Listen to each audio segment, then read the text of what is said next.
Good evening, everyone. I firstly congratulate the International Internship University for their wonderful work. International Internship University is the world's first internship-based virtual university, building a better and brighter future for all young learners and is committed to provide quality, accessible, affordable, skill-based, and location-independent education to learners across the world. International Internship University, providing access to more than 1,000 plus courses and internships to their e-learners across the globe. With a team of high caliber and experienced global educators. International Internship University has been accredited and affiliated with the World Education Organization and International Accreditation Organization, and collaborated with all the world's top universities and educational institutions through the platform of massive open online courses. International Internship University provides various certificates and diploma courses. There's always that one person who has the vision, the thought, the idea behind a successful venture and organization. And if we talk about the man behind the success of International Internship University, is none other than our beloved co-founder of IIU, Mr. Piyush Pandit. Now let's begin the topic.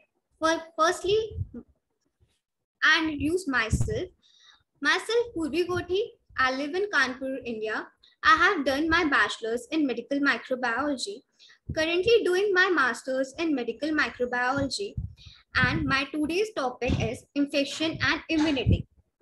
The reason why I would choose this topic is because there is a necessity of today's time to understand the host and microorganism interaction and focus on broader view of infection and immunity. So let's begin with the term infection and immunity. Infection is defined as the process in which a pathogenic organism enters,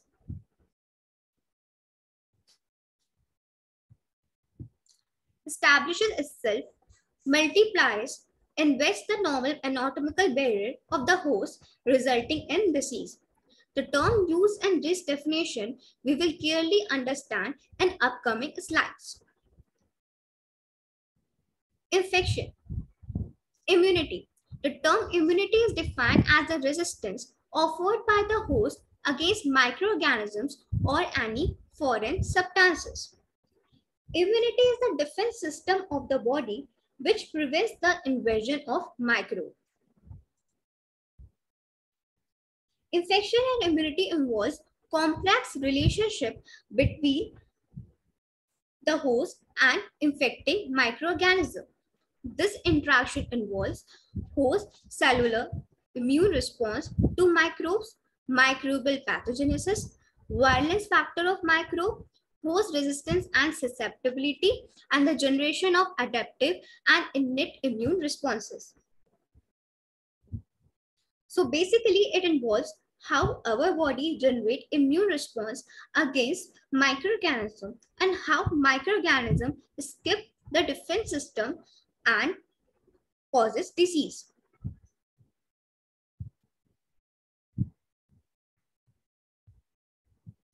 Their relationships are classified into following types: saprophytes, parasites, commensals, pathogens, and opportunistic pathogens. Saprophytes. Saprophytes are usually found in soil and water and are generally unable to infect the host. Parasites. Parasites are the microbes that live on a host, derive their nutrition from the host, and cause harm to the host. Commensals.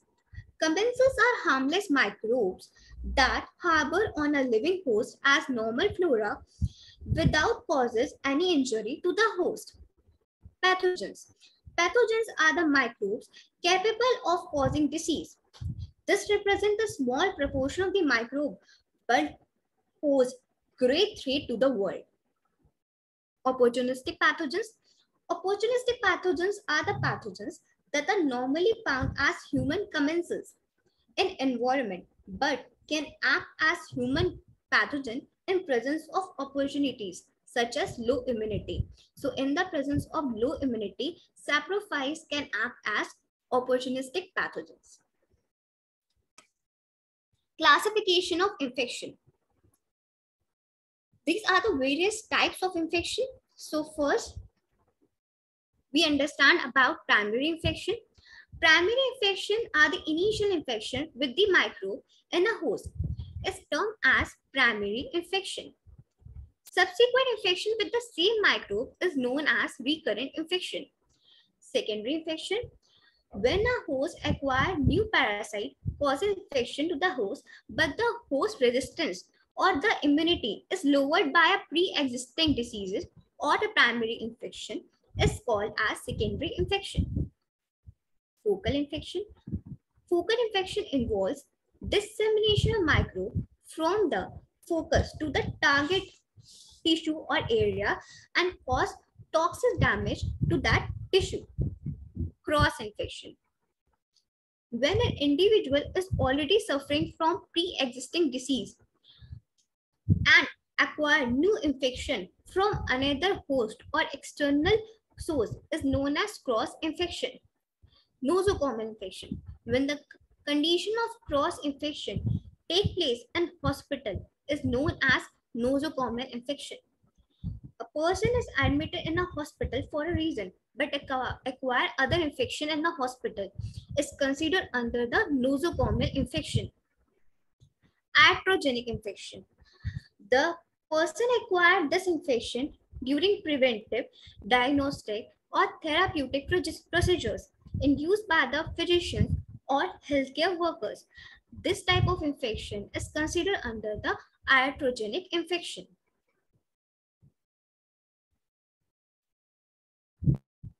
So now on the basis of source of infection, the infection are of two types, endogenous and exogenous. Endogenous infection, the source of infection is within the body. Example, reactivation of latent infection. An exogenous source, when the source of infection is outside from the body, when the external source is responsible for the infection. On the basis of clinical effects, this infection are of following types: inapparent type, symptomatic type, latent type, and atypical type. Inapparent type, in inapparent type, the clinical manifestation are not seen. Means the person is affected, but the clinical symptoms are not noticeable in them. Symptomatic, when the clinical symptoms are seen in the person. They are classified into acute infection and chronic infection. Acute infection, the symptom lasts for the short period of time, and the chronic infection, where the symptom persists for a longer period. Latent infection. Latent infection is one, and microbes following infection may remain in the tissue in a hidden form and undergo reactivation when host immunity is lower. So that's why latent infection is an example of endogenous infection. Atypical infection. Atypical infection in which classical clinical manifestation of the particular infectious disease are not present.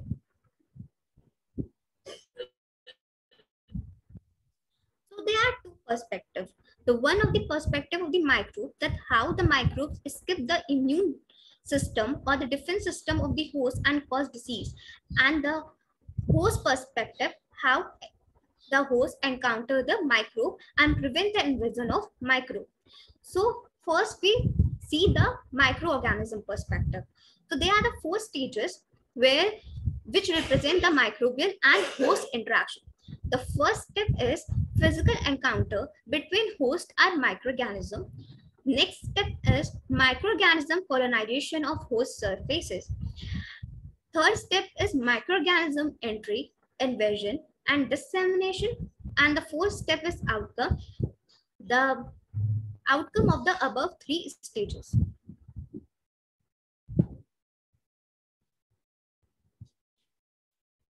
Men or human acquire infection when they are exposed to the same environment where microbes reside. So, human, food, soil, animals, they act as reservoirs. So, what are reservoirs? The environment or place from where the infection arises. That is, infecting agents are known as reservoirs. Example, human can act as a reservoir of Mycobacterium tuberculosis disease. Mycobacterium tuberculosis is mainly transmitted by inhalation of droplet nuclei generated while coughing or sneezing of an infected person. Then, infected persons serve as a source of reservoir. This human, food, soil, animals are the various means through which infection can transfer. So, the human acquire microbial agents by various means referred to as the mode of transmission. The mode of transmission can be direct or indirect. The example includes common cold. Common cold is transmitted through sneezing as a direct source. That's why bury your nose or mouth in your inner elbow before you sneeze, or sneeze or cough into a tissue or handkerchief. And if possible, move away from the people because this droplet remains suspended in air and serve as a source of direct mode of transmission. Now, indirect mode of transmission. Indirect mode of transmission involves agent of transmission. If the agent of transmission is a living agent, then it's known as vectors. It includes insects or arthropods. And when the non-living entity is served as a source or the agent of transmission, then it refers to as fomites, which can be anything. Example, pen also serve as the fomites or the transmitting agent.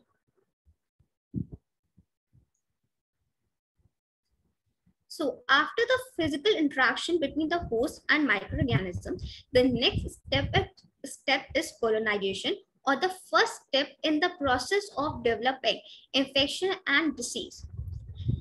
It is facilitated by the microbe seek moist area to localize.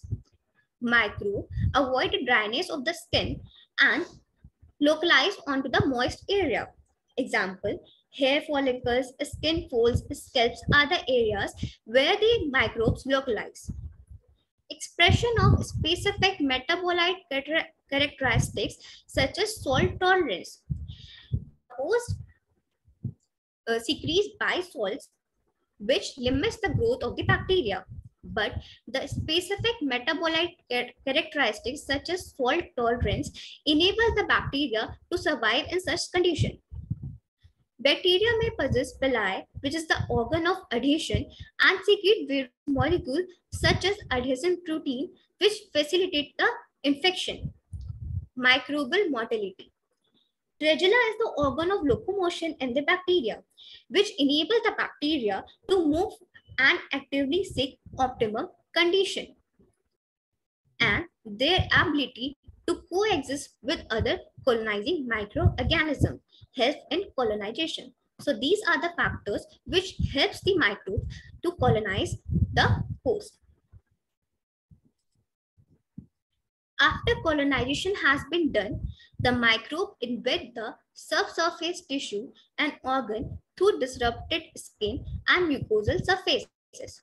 Following are the factors which are contributing in disruption of skin, such as penetrating wounds, burns, needle sticks injury, smoking, diseases like diabetes, alcoholism, overuse of antibiotics are the factors which help in the disruption of skin and the invasion of microbes.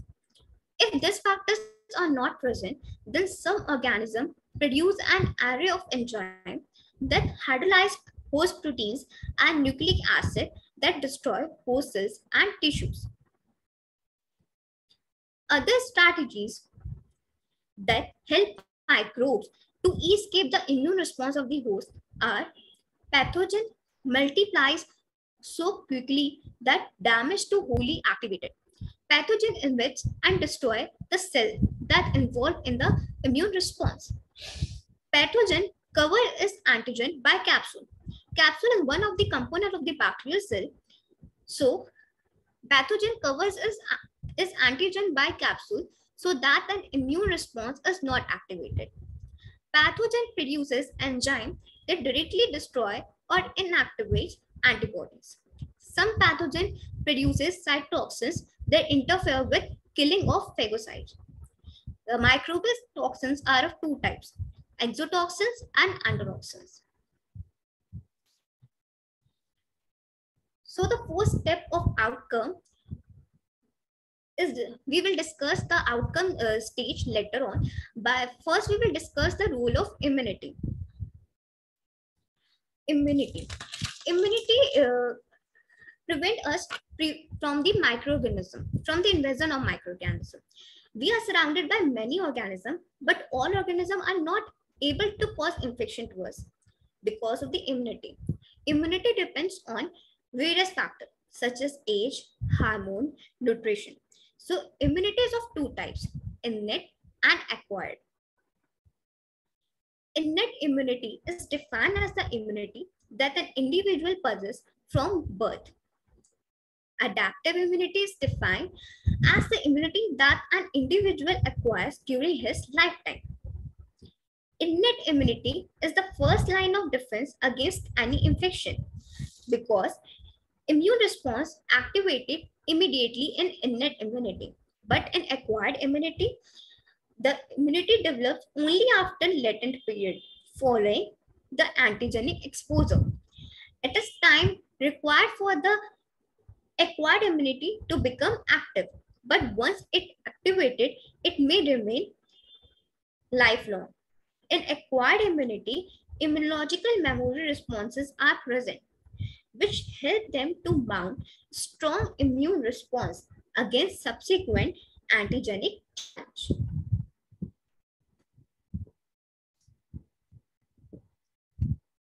Now let's understand the mechanism of innate immunity. Components of the bacterial cell wall, such as flagellin, teichoic acid, contains microbes-associated molecular patterns. These are the repeating patterns present across the diverse lineages. Toll-like receptors are the molecule that the host uses to recognize microbe-associated molecular pattern.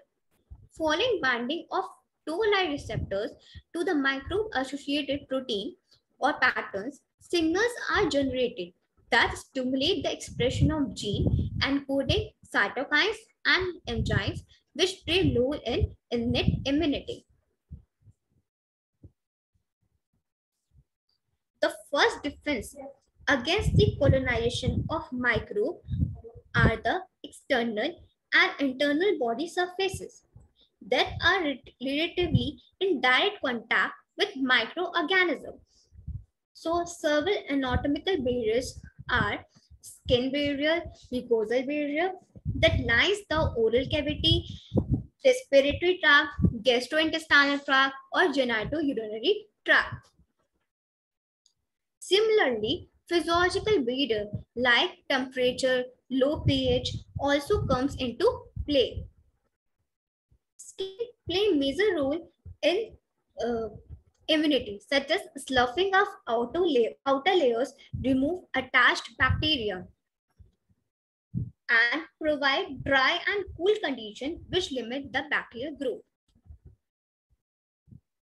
That's why the microbe avoid the dryness of the skin and seek to grow in a moist areas, as we discussed earlier.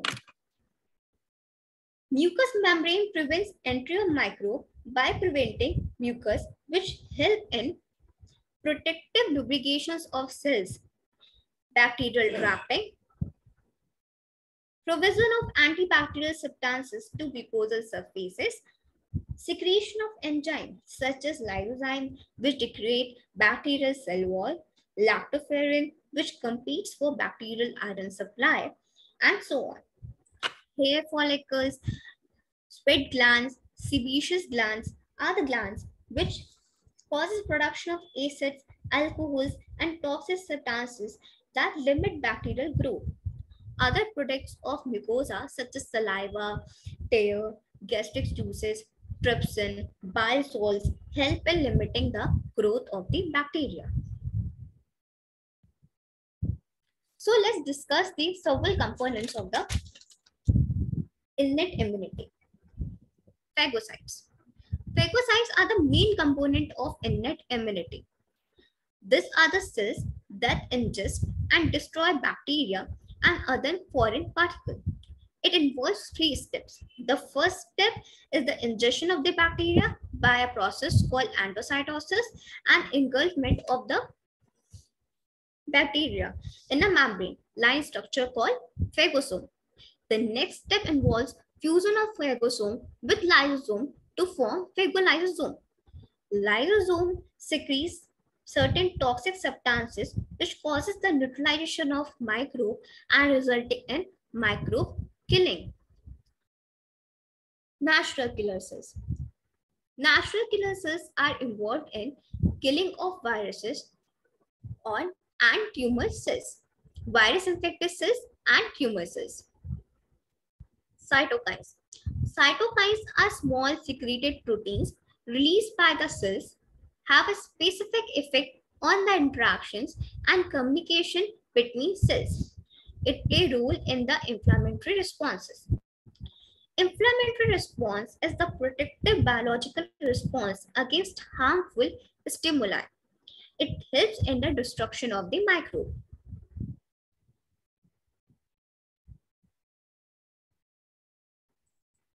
Normal resident flora is the next most important component of the innate immunity. Normal resident flora lining intestinal, respiratory, and genital tract exert several antimicrobial activities. They compete with pathogen for nutrition. They produce antibacterial substances. It also plays role in programming of adaptive immune system. It plays role in differentiation of T cell population, which can not only determined by self or non-self discrimination, but also educated by commensal microbiota. But the one of the major factors to disturb this composition of microbiota is the overuse of antibiotics. The repeated use of antibiotics in humans leads to increase in antibiotic resistant microbe in our microbiome. For host nutrition, immune development, gut homeostasis, some important metabolites are generated by gut associated microbial community, such as short chain fatty acids. For this, all these microbes are essentials, but the alteration in their composition leads to severe disease such as obesity, diabetes, asthma, etc. Acquired immunity. Acquired immunity, the main component of the acquired or adaptive immunity are the T cells and B cells. T cell and B cells are the lymphoid cells which constitute the immune system apart from the other phagocytic cells. Phagocytic cells examples macrophages, granulocytes. Apart from the macrophages and granulocytes, T cells and B cells are the major component of the immune system. B cells, the function of the B cell is to produce antibodies. Antibodies are the glycoproteins that is capable of combining with the antigen and produce immunological reactions. Antibodies are of 5 types, among which IgM is the first antibody produces when an invading microorganism is initially encountered. The 5 types of antibodies are IgG, IgM, IgA, IgE, and IgD. So among this, IgM is the first antibody produced when an invading microorganism is initially encountered, followed by IgG. Now, acquired immunity is of two types: active immunity and passive immunity. The T cells are also of many types. Helper T cells. The function of helper T cells is to interact with B cells and to facilitate the antibody production. Cytotoxic T cells, which recognize and destroy host cells that have been invaded by microorganisms, and the suppressor T cells, which shut down the immune response when the immune response is no longer needed. Now, the acquired immunity of two types: active immunity and the passive immunity. In active immunity, our host system is actively involved, leading to the production of lymphoid cells, T cells, and B cells. Activation of B cells leads to the further production of antibody and the memory cells. Memory cells are the cells which encounter the subsequent antigenic exposure and mount a strong immune response against them. Passive immunity. Passive immunity is defined as the immunity that is transferred passively to the host in a ready-made form without active participation of the host immunity.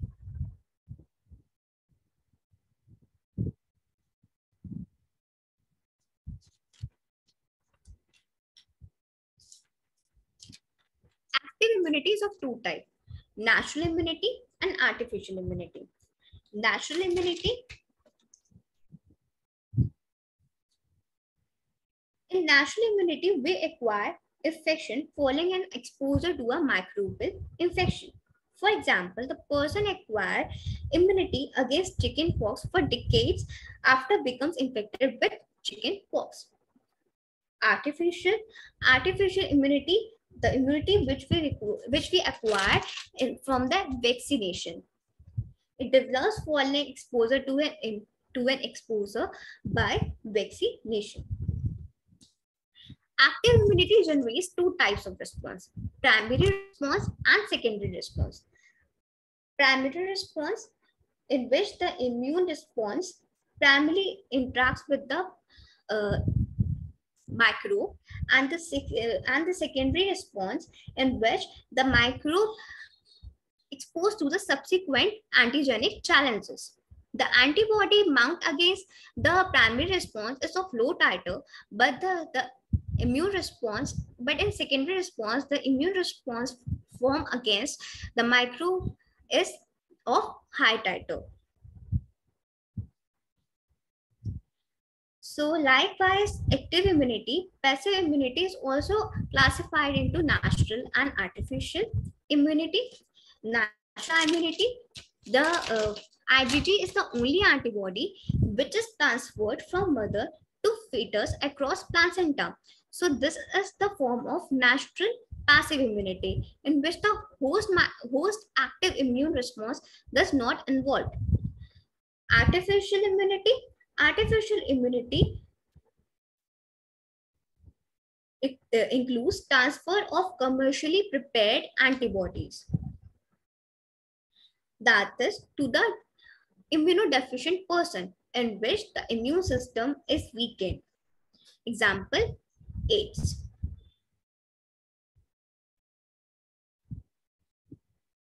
Now the last step is the outcome. The outcome depends on the human's health. If the immune system of the person remain intact, then the microorganisms are not able to cause infection, but otherwise is lead to disease. The condition when person is not at ease is defined as disease. Disease may cause harm to the host or may lead to the death. As we already discussed, the term acute, chronic, or latent infection is one of the outcomes of the disease. Following are the some signs and symptoms of disease: headache, fever, cough, sneeze, nausea, vomiting, diarrhea are the some signs and symptoms. Disease may also be classified into endemic, epidemic, and pandemic. Endemic, A disease constantly present at some rate of occurrence in a particular location. Epidemic, a larger than normal number of diseases or infected individuals in a particular location. And pandemic is described as an epidemic that spans the world. Coronavirus is an example of pandemic disease. Prevention, prevent transmission. Avoid direct contact with infected person. Frequent hand washing. Block spread of airborne microorganisms by wearing masks are some of the conditions through which we prevent the transmission of microorganisms. Controlling microbial reservoir by sanitation and disinfection, sewage treatment, and food preservation. Immunization. Immunization, uh, we can acquire an immune status through vaccine. Vaccine is an immunological preparation that provides specific protection against a given disease. Vaccine may be prepared by live modified organisms, inactivated or killed organisms, cellular fractions of microbes or toxoid, etc. And the prophylactic use of antimicrobial agents are the sum of the points through which we can prevent the transmission of infection. These are my references. Thank you.